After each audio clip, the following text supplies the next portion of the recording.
अध्यक्ष महाराज, दुसरं महत्वाचं की हरित क्रांतीचे जनक बंजारा समाजाचे नेते आणि राज्याचे माजी मुख्यमंत्री श्री वसंतराव नाईक यांचा आज आपण जयंती उत्सव साजरा करतो आहे।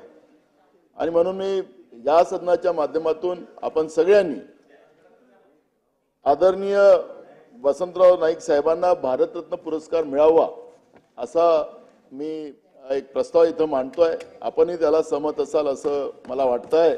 तर सभागृहाचं एकमत याच्यामध्ये करावं आणि वसंतराव नाईक साहेबांना भारतरत्न पुरस्कार द्यावा ही मागणी मी या त्यांच्या जन्मोत्सवाच्या निमित्तानं करतोय। या ठिकाणी वसंतराव नाईक साहेबांच्या संदर्भात सांगितलं, यापूर्वी देखील राज्य सरकारने अशा प्रकारे किंवा आपण सगळ्यांनी मागणी केलेली आहे। जरूर या संदर्भात माननीय अध्यक्ष महोदय आपण केंद्र सरकारला विनंती करू।